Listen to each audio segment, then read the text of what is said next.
I chose the topic of travel because I want to travel to different places around the world. I want to see the different cultures that I had read in books. Many of the countries you see here have different histories and cultures. I chose travel because I wanted to learn about the different structures built based on those cultures and histories. I decided to take pictures of the different countries that have both historical and cultural significance. I chose to take pictures of monuments that represent those countries, and decided that each monument must be a defining feature of that country. The countries I decided to visit are France, which is right here, Italy, which is here, and China, which is here. For the country of France, I decided to go to Paris, its capital, which is right here. The structure I chose was the Eiffel Tower. The Eiffel Tower is an iconic lattice tower located on the Champ de Mars in Paris, France. It was named after the engineer Alexandre Gustave Eiffel, whose company designed and built the tower. Erected in 1899 as the entrance arch to the 1899 World Fair, it was initially criticized by some of France's leading artists and intellectuals for its design, but has become both a global cultural icon of France and one of the most recognizable structures in the world. The tower is the tallest structure in Paris and the most visited paid monument in the world.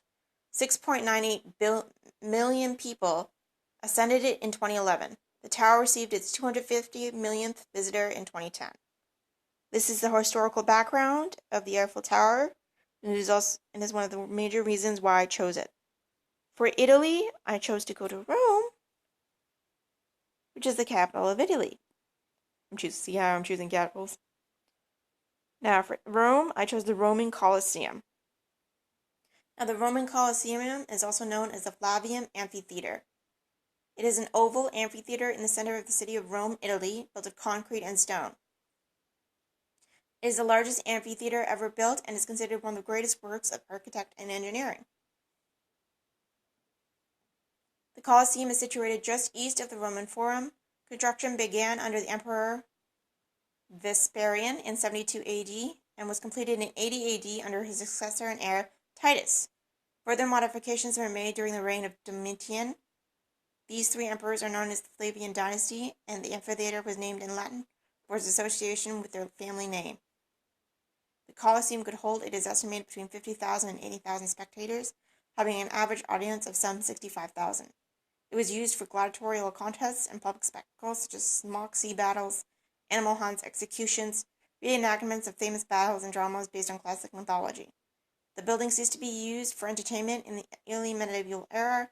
It was later used for such purposes as housing, workshops, quarters for a religious order, a fortress, a quarry, and a Christian shrine.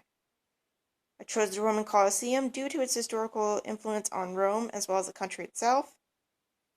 I also did it because its structure is currently, fading and it won't be around for long.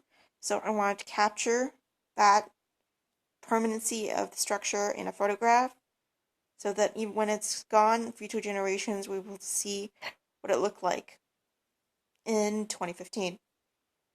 Because in 2016 or even 2017, it will look significantly different. Well, maybe not 2017, but in 100 years or so, it will look significantly different due to the degradation of the structure. Now, the last country I chose is China. The monument I chose for China is the Great Wall. The Great Wall is a series of fortifications made of stone, brick, tempered earth, wood, and other materials generally built along an east-to-west line across the historical northern borders of China to protect the Chinese states and empires against the raids and invasions of the various nomadic groups of the Eurasian steppe, also known as the Mongols. Several walls were being built as early as the 7th century BCE. These later joined together and made a bigger and stronger and are collectively referred to as the Great Wall. Especially famous is the wall built 220 to 206 BCE by Qin Shi Huang, the first emperor of China. Little of that wall remains. Since then, the Great Wall has on and off been rebuilt, maintained, and enhanced. The majority of the existing wall is from the Ming Dynasty. Other purposes of the Great Wall included border controls, allowing the imposition of duties on goods transported along the Silk Road. Regulation or encouragement of trade and the control of immigration and emigration. Now, the Silk Road is a trade route from China, going all the way to Europe, where nobles and stuff got tea from China in the 18th century, 15th century, stuff like that. All right.